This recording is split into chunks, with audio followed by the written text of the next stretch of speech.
Olá, queridos alunos, estamos de volta e agora com o nosso módulo de resolução de questões, né? Então vamos agora verificar como os assuntos que nós abordamos, eles caem na prática, tudo bem? Você deve lembrar de algumas coisinhas que a gente já conversou, mas a cada questão nós vamos responder o porquê da certa e o porquê que as erradas estão erradas, tá bom? Então, nós vamos basicamente pedir que você esteja sempre acompanhando as matérias, as questões que estão lidas no seu material, tá? Pra gente poder fazer esse tipo de situação. Outro detalhe importante, no material, propositalmente, não foi colocada a resposta correta, justamente para que você não caia na tentação de falar assim, enquanto a gente está lendo, eu vou lá dar uma olhadinha nos slides posteriores para ver qual que é a resposta certa. O intuito da gente aqui é aprender. Então, a resposta correta nós vamos estar falando aqui na aula. E aí você anota, depois de pelo menos uma vez só, né? Você vai ler essa questão, abordar ela junto com a gente, estudar todas as minúcias, os temas envolvidos na questão, e você mesmo vai anotar ela aí no seu material. Outro ponto importante que eu preciso informar para vocês é o seguinte: este vai ser o primeiro exame da OAB que vai cair a matéria de direito previdenciário. Então, as questões que nós temos aqui são todas da banca FGV, para que você possa analisar a forma como a banca elabora as questões relacionadas a direito previdenciário. Então, a gente vai analisar, tudo bem? O direito previdenciário nos concursos que essa banca fez. Então, a gente vai ter aí, por exemplo, concurso para advogado de prefeitura, concurso para procurador, concurso para técnico. Então, você vai verificar que existem esses tipos de situações. No seu material, nós colocamos aí, você vai verificar que nós temos, primeiro, a questão, tá? E lá no comecinho da questão, nós vamos ter assim, de qual concurso ela é. Então, verifica aí da primeira questão. A primeira questão, ela é de analista judiciário. E o ano que aconteceu, tá? 2017, tudo bem? E aí, nessa questão, você vai saber mais ou menos quando que isso aconteceu, tudo bem? E vai poder analisar também se a gente está falando do período pós ou pré-reforma da Previdência, que são informações importantes que você tem que ficar ligadinho aí para poder responder as suas questões, porque a depender do ano que a gente estiver analisando isso, vai mudar todas as regras, tá bom? Então, falamos aí que as questões elas vão ser analisadas, tá? Com base nos concursos já realizados pela FGV, as principais matérias que foram cobradas. Então, a gente fez meio que um pente fino aqui para trazer os assuntos de maior incidência na área de direito previdenciário, os assuntos que mais são cobrados na área de direito previdenciário, com base em tudo que a gente já estudou, tá bom? Então, você sabe, né? A gente tá aqui para poder te auxiliar. Então, vamos lá para a primeira questão? Pega o seu material aí e acompanha comigo. O benefício previdenciário de auxílio reclusão é pago aos dependentes do segurado de baixa renda que for preso. Trata-se de um princípio específico desse benefício previdenciário. Letra A, irredutibilidade do benefício. Letra B, equidade na forma de participação no custeio. Letra C, universalidade da cobertura. Letra D, seletividade e distributividade. Letra E, diversidade na base de financiamento.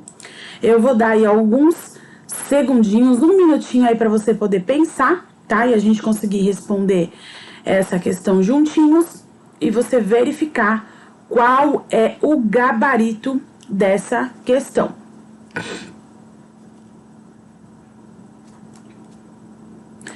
Tic-tac, tic-tac, tic-tac, tic-tac. O gabarito dessa questão é a letra... Vamos ver se você acertou? Letra D. seletividade e distributividade. Vamos pensar comigo aqui? Então, tá, a gente está falando de um benefício previdenciário que é o auxílio reclusão. O auxílio reclusão nós verificamos lá da aula específica que ele é pago aos dependentes do segurado, que agora, neste momento, se encontra recluso em regime fechado. Lembrou disso? Maravilha. Então, benefício que é pago aos seus dependentes, porque o segurado, ele tá recluso em regime fechado, tá? Mas essa não é o cerne da nossa questão, tudo bem? O que ele quer dizer aqui? Ele quer saber qual que é o princípio específico que diz respeito, qual é o princípio que traz aí essa fundamentação para que os dependentes do segurado possam receber. E aí ele traz uma lista pra gente. Irredutibilidade do benefício, seria isso? Não, porque aqui na nossa questão não está falando que os dependentes do segurado receberam um valor menor de auxílio reclusão, tá? Lembra que nós falamos na aula de auxílio acidente que o benefício previdenciário ele tem que ser pago pelo menos de um salário mínimo. E a única situação que o beneficiário, esse segurado, ele vai poder receber menos do que um salário mínimo é no caso de auxílio acidente, porque ele é um benefício indenizatório, ele é uma verba indenizatória para esse segurado em razão do acidente que ele sofreu. Então, é 50% do seu salário lá de contribuição, tudo bem? Da média, né, desse salário de contribuição. Então, já descartamos a letra A. Letra B, equidade na forma de participação no custeio. Esse princípio não pode ser, esse princípio da equidade, por qual razão? Porque aqui a gente não está falando da forma de contribuição, ou seja, a gente não está falando que quem recebe o auxílio reclusão paga mais contribuições do que os outros, né? O princípio da equidade na forma de participação do custeio é aquele que pode mais, contribui mais. Aquele que pode menos, contribui menos. Tudo bem? Que tem lá as alíquotas específicas de contribuição. Então, é isso que quer dizer. Letra C. Universalidade da cobertura. Professora, o que quer dizer isso? Isso quer dizer que a gente não está falando, tá? Que eles deixaram de receber esse benefício, tudo bem? Esses dependentes do segurado. Porque esse princípio da universalidade da cobertura do atendimento, ele diz o seguinte, que todos, de alguma forma, que contribuem, independente da quantidade de tempo, ele tem direito aos seus benefícios, universalidade. E isso deve abranger todos os riscos possíveis, tá?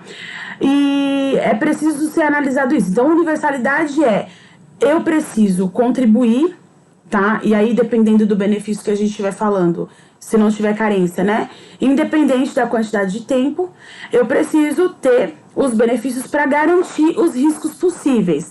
Na questão, nós não estamos falando sobre isso. O que nós estamos falando na questão? Letra D, seletividade e distributividade. O que é a seletividade e distributividade? Lembra que nós falamos na aula de princípios? Vai falar o seguinte, que a seletividade, ela vai selecionar os riscos sociais que ela vai trazer proteção. Então, o INSS, ele vai trazer proteção para o risco social de doença, invalidez, óbito, morte do segurado. Vai trazer também, quando nós estivermos falando de segurados recolhidos à prisão. Então, existe essa possibilidade também. Ele vai fazer essa seletividade, selecionar os riscos que ele vai cobrir. E distributividade, que ele vai dizer o seguinte, quem realmente precisa. Ele vai fazer essa análise para ver quem realmente precisa e a quem ele vai fornecer os benefícios, que é exatamente o texto da nossa questão. O benefício previdenciário de auxílio reclusão, ele é pago a quem? Aos dependentes do segurado.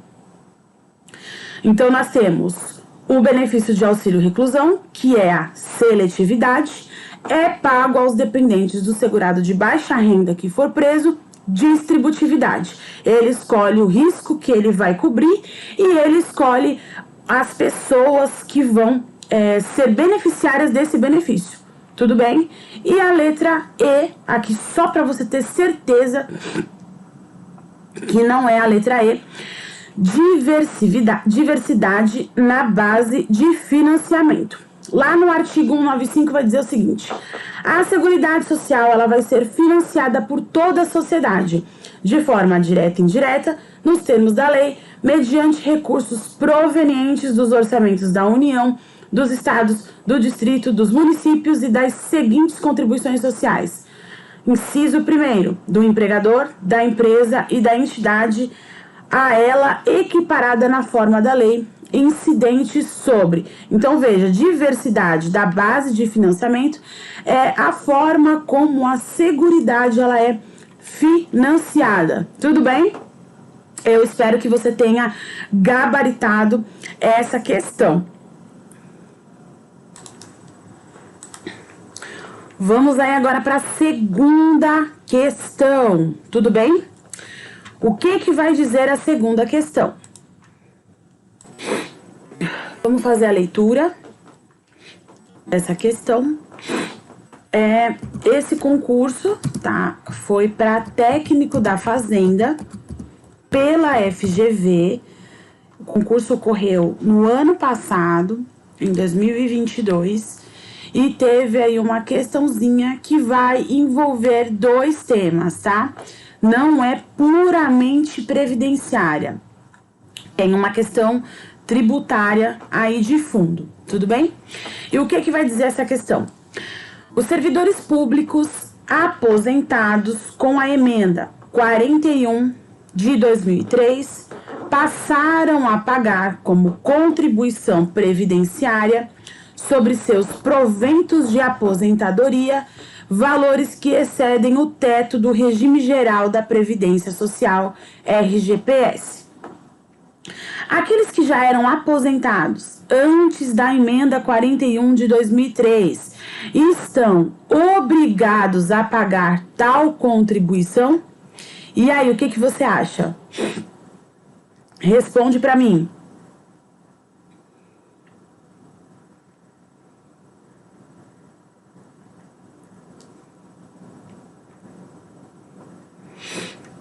Vamos analisar? Então, beleza. A primeira questão diz: sim, pois não havia hipótese de incidência de contribuição previdenciária que passou a existir com a referida emenda 41 de 2003. Letra C. Não, pois violaria o direito adquirido. Letra C. Não, pelo caráter alimentar da aposentadoria. Letra D. Sim, pelo princípio da igualdade com os aposentados da Previdência Social. Letra E. Só no ano seguinte a emenda 41 de 2003, por se tratar de isenção previdenciária. E aí eu quero chamar a sua atenção para 2 situações. Perceba que nós estamos falando aqui sobre 2 regimes, tudo bem? Servidores públicos aposentados. E aí eu peço para você ter atenção a essa expressão: servidor público aposentado. Com a emenda 41 de 2003. O que diz essa emenda? Foi a que garantiu, tá, a integralidade, a paridade. Lembra que nós estudamos um pouquinho quando nós falamos lá do regime próprio da Previdência, trouxemos aí algumas situações, né, que são dispostas em razão desse regime. E aí nós falamos também que eles contribuem para o INSS, certo? Apesar de servidor público aposentado, eles têm aí essa retenção, tá, de contribuição previdenciária. Tudo bem? Então, o que você já identificando aí, então você já sabe que nós estamos falando de regime próprio, certo? Então, eles passaram a pagar essas contribuições, por quê? Porque eles tinham essa questão, né, dessa contribuição agora disposta. E aí, na realidade, o que essa questão ela quer falar pra gente? Ela quer falar o seguinte: é possível, é constitucional ou não? E aí eu quero chamar a sua atenção para a gente ler o artigo 40, tá? Parágrafo 18 da Constituição, que foi incluído por essa emenda 41 de 2003. Tá? O que diz lá? Incidirá a contribuição sobre os proventos de aposentadoria e pensões concedidas pelo regime de que se trata este artigo que superem o limite estabelecido para os benefícios do regime geral de previdência social, com percentual estabelecido para os servidores titulares de cargos efetivos, certo? Então, a resposta correta é possível ou não é possível? Com base no que nós lemos aí, o que você acha? É constitucional ou é inconstitucional? A resposta correta será a letra A. Sim, pois não havia hipótese de incidência de contribuição previdenciária que passou a existir com a referida emenda 41 de 2003. E para complementar ainda a nossa resposta, nós temos o artigo 9º da emenda 41 de 2003, que vai dizer o seguinte: aplica-se o disposto no artigo 17 do ato das disposições constitucionais transitórias aos vencimentos, remunerações e subsídios dos ocupantes de cargos, funções e empregos públicos da administração direta, autárquica e fundacional, dos membros de qualquer dos poderes da União, dos estados, do distrito e dos municípios, dos detentores de mandato eletivo e dos demais agentes políticos e os proventos, pensões ou outra espécie remuneratória percebidos cumulativamente ou não, incluídas vantagens pessoais ou de qualquer natureza. Perceba aqui que ela não é uma questão puramente constitucional, puramente previdenciária, certo? Então ela tem outros conhecimentos aí que vão precisar ser agregados para responder essa questão. Tranquilo? Tá dando para respirar aí? Tá dando para você conseguir responder as questões, tudo direitinho? Eu coloquei o negócio aqui meio embaralhado, assim, uma questão de um assunto, outra questão de outro, justamente para isso. Por quê? Se a gente separa essas questões em blocos, por exemplo, o que vai acabar acontecendo? A questão anterior pode ser que responda à questão posterior. E como eu tô ligado em você, tô ligado que isso é uma tática que você pode utilizar, e aqui eu quero que você aprenda de verdade. A gente deu uma embaralhadinha aqui nessas questões, tá bom? Agora, a gente vai falar sobre uma questão que já foi cobrada no exame de ordem. E eu quero que você acompanhe essa questão junto comigo. Essa questão ela foi cobrada no exame de 2017, tá? Que eu coloquei aqui, foi no exame 23. O que diz a questão? Vamos ler comigo. Cristóvão trabalhava na Sociedade Empresária Solventes Químicos S.A. como motorista de empilhadeira. Ocorre que, em viagem de lazer, feita nas férias, Cristóvão sofreu um acidente automobilístico e veio a óbito. Cristóvão deixou viúva, com quem era casado há 28 anos pelo regime da comunhão parcial de bens, e 5 filhos, sendo 3 deles maiores de 21 anos e capazes, e 2 menores de 21 anos. Diante da tragédia ocorrida, a sociedade empresária calculou as verbas devidas em razão da extinção contratual decorrente da morte e pretende efetuar o pagamento a quem de direito. De acordo com a legislação de regência, assinale a opção que contempla os beneficiários dessa verba. Letra A. somente a esposa, e os filhos menores, por serem dependentes previdenciários, passíveis de habilitação junto ao INSS, dividirão igualmente a verba decorrente do contrato de trabalho. Letra B. A viúva e todos os filhos são sucessores, motivo pelo qual a verba deverá ser rateada igualmente entre todos, conferindo-se isonomia. Letra C. A viúva, por ser herdeira e meeira, ficará com 50% da indenização pela ruptura do contrato de trabalho, dividindo-se o restante igualmente entre os filhos. E a letra D. A lei não é clara sobre quem deve receber a indenização, razão pela qual caberá ao juiz, no caso concreto, e verificando a necessidade de cada herdeiro, fazer a divisão justa e equânime. Reloginho na tela e você tem tempo para poder pensar aí em qual vai ser a resposta correta.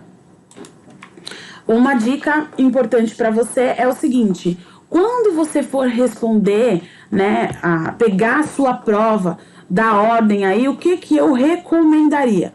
Faça o seguinte, pegue a sua prova, pegue uma caneta e vá grifando as informações importantes. Então, se eu estivesse fazendo a prova hoje, como que eu faria essa questão?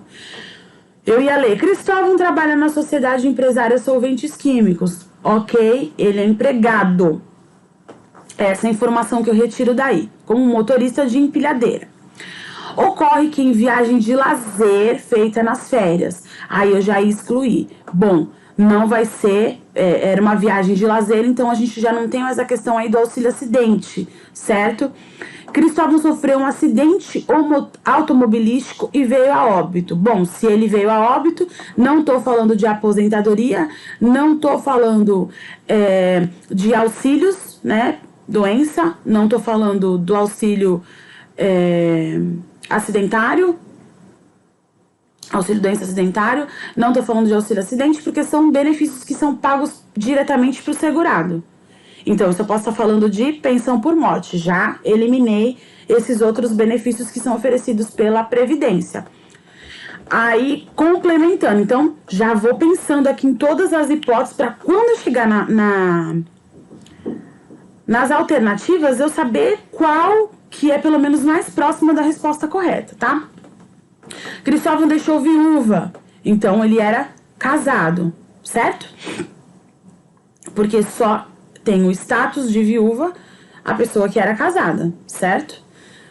Com quem era casado há 28 anos pelo regime da comunhão parcial de bens. 28 anos, o que ele quer dizer? Que ela já tinha mais de 2 anos de casada com ele. Lembra dos requisitos lá da pensão por morte que a gente falou? Então, aqui já mostra que tá tudo certinho para ela poder receber. E ele tinha 5 filhos. Opa, 5 filhos? Então, essa questão vai querer dizer para mim o seguinte: vai receber só a mulher, vai receber a mulher e os filhos, certo? Aí agora a gente precisa definir se esses filhos são maiores e capazes, menores, ou menores e incapazes, ou só incapazes. E aí isso vai definir a duração desse benefício, tá? Sendo 3 deles maiores de 21 anos e capazes. Colocou que temos 3 filhos que são maiores e capazes, ou seja, não recebem a pensão por morte, tá? É importante dizer aí, eu acho que a gente não colocou essa informação lá, mas estou trazendo para vocês agora, que a pensão por morte, ela é diferente da pensão alimentícia. E por que eu tô falando isso para você? Eu tô falando isso para você pelo seguinte fato: infelizmente existe aí um conhecimento, né, popular, digamos assim, que o meu filho faz faculdade, então se ele faz faculdade ele tem que receber até o final da faculdade a pensão por morte. Gente, uma coisa não tem nada a ver com a outra, tá? Pensão por morte é uma coisa, pensão alimentícia é outra. A pensão alimentícia, a lei diz que se o filho estiver estudando e comprovar essa situação, o que vai acontecer? Ele pode ter a sua pensão prorrogada até o final da faculdade. Agora, quando nós estamos falando de pensão por morte, a lei é clara e traz requisitos específicos. Ela diz o seguinte: que vai receber até os 21 anos, se for capaz. Se for incapaz, ele recebe até o período da sua incapacidade. Lembra que nós falamos que para o filho incapaz, ele vai passar por essas perícias, né, regulares aí. Então, o INSS vai chamar ele de tempo em tempo, geralmente de 2 em 2 anos, para que ele participe dessas perícias e seja aferido a sua incapacidade, tá bom? Então, já vimos aí que a mulher recebe, 3 filhos não receberão e 2 menores de 21 anos. Então, a gente aqui tem 2 que vão receber, vão concorrer junto com ela, tá? Então, a gente vai ter 50% da pensão, tudo bem? Embora essa questão aqui, ela foi formulada em 2017. Então, se ela foi formulada em 2017, perceba que foi antes da reforma. Então, lá atrás, recebia-se a integralidade do benefício. É importante. Na sua questão, o examinador ele vai precisar colocar, se ele quiser fazer referência às regras anteriores, a data em que foi o óbito, a data em que vai ser concedida a pensão por morte, justamente por essa questão de definir em que lei que você vai ter que avaliar, né? Se você vai estar analisando essa questão pelo enfoque após a reforma ou se você vai analisar isso com as regras anteriores à reforma. Tudo bem? Então, a gente já conjecturou aqui várias hipóteses, mas vamos àquilo que a questão está pedindo pra gente. Diante da tragédia ocorrida, o acidente, a sociedade calculou as verbas, tá, devidas em razão da extinção contratual decorrente da morte e pretende efetuar o pagamento a quem de direito. Então, a gente já não está falando em pensão por morte, certo? A gente está falando no pagamento de verbas trabalhistas. Perceba aqui que nós temos mais uma questão que não é puramente previdenciária. É uma questão que vai exigir do candidato conceitos no direito previdenciário e no direito do trabalho. Vamos avançando. De acordo com a legislação de regência, assinale a opção que contempla os beneficiários dessa verba. Então, a gente tem verbas trabalhistas que precisam ser pagas, tá, aos dependentes do senhor Cristóvão. Você vai se lembrar que nós falamos que não existe um código de direito previdenciário. Nós temos várias leis esparsas, tá? E aí a gente tem que analisar todas essas leis, né, instruções, portarias para conseguir responder aí algumas questões. Então, o que ele fala? Letra A, quem vai receber? Somente a esposa e os filhos menores, por serem dependentes previdenciários passíveis de habilitação junto ao INSS, dividirão igualmente a verba decorrente do contrato de trabalho. Letra B, a viúva e todos os filhos são sucessores, motivo pelo qual a verba deverá ser rateada igualmente entre todos, conferindo-se isonomia. Letra C, a viúva, por ser herdeira e meera, ficará com 50% da indenização pela ruptura do contrato de trabalho, dividindo-se o restante igualmente entre os filhos. E a letra D, a lei não é clara sobre quem deve receber a indenização, razão pela qual caberá ao juiz, no caso concreto, e verificando a necessidade de cada herdeiro, fazer a divisão justa e equânime. A resposta correta para essa questão está na letra A. Somente a esposa e os filhos menores, por serem dependentes previdenciários, passíveis de habilitação junto ao INSS. E aí é a hora que você fica surpreso, porque quando falou de verbas trabalhistas, você deve ter imaginado que isso seria rateado, né, entre todos os dependentes, então entre a esposa e aí os seus 5 filhos. Só que tem uma questão muito importante, gente. Isso é o que a lei diz, tá? Mas nós, quando vamos para a prática, quando a gente for se encontrar lá no curso de pós-graduação, que é feito aqui pela ESO, sensacional, com vários professores de extrema competência, você vai verificar que, infelizmente, a prática derruba a teoria. Mas eu vou deixar você curioso para conversarmos sobre isso nas aulas de pós, tudo bem? O que vai dizer a Lei 6.858 de 80 no seu artigo 1º?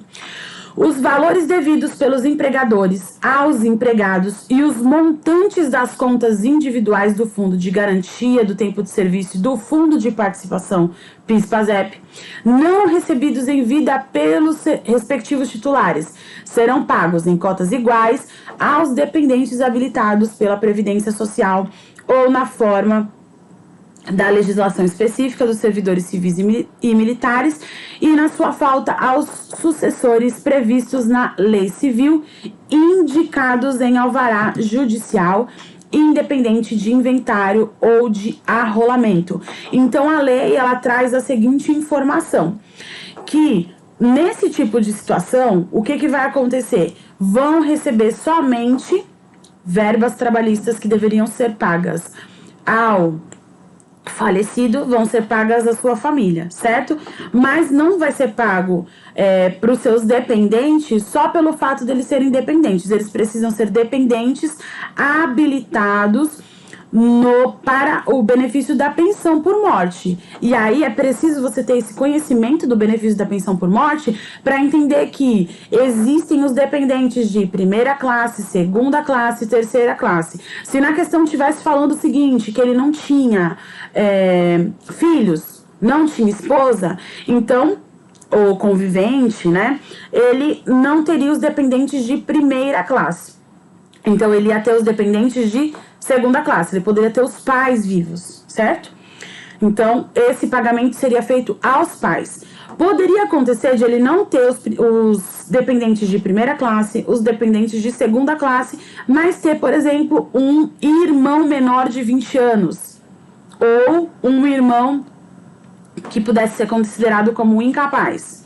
Esse irmão receberia. Mas vale lembrar que nós temos essas 3 classes, tá? Prioritariamente receberá a primeira classe. Na ausência da primeira classe, nós temos a segunda classe. Essa segunda classe vai receber em razão de não ter ninguém habilitado na primeira. E assim, se não tem ninguém na primeira e na segunda, recebe quem está na terceira, tá? E por que essa legislação trouxe essas exigências, né? A bem da verdade é que quando a pessoa falece, quem acaba tendo que contornar aí a situação, ou seja, aquele que era o provedor da família, ele deixa um buraco, não só sentimental, não só no dia a dia, mas também na forma de sobrevivência dessa família. Então, com o intuito de que essa pessoa receba de forma rápida e sem ter uma discussão, né, muito grande no processo sobre quem vai receber, já temos aí a regulamentação disso, que receberão as verbas trabalhistas que não foram pagas ao falecido, tá? Nesse caso que nós analisamos aqui, somente a esposa e os filhos menores. Por quê? Porque eles são os dependentes de primeira classe e podem estar aí habilitados para receber a pensão por morte no INSS, tudo bem? E aí essa verba vai ser dividida entre eles. Maravilha? Gente, isso é uma questão que cai bastante, né? E na prática isso acontece bastante. Eu tenho certeza que a hora que você abrir o seu escritório, que tá em breve, porque você vai passar, né, nesse exame da ordem, você vai ver que isso acontece bastante. Mas tem algumas peculiaridades que eu vou deixar para explicar para você quando você estiver aí na aula da pós conversando com a gente, tá? Porque a FGV, ela vai cobrar de você a letra da lei. E a letra da lei é essa. E aí, essas outras minúcias, esses outros detalhes, eles são mais relacionados à prática. E aí, para não embaralhar a sua mente, a gente conversa isso aí lá na aula da pós, tá bom? Nós vamos dar um pequeno intervalo e voltar no próximo bloco com mais resoluções de questões. Eu aguardo você.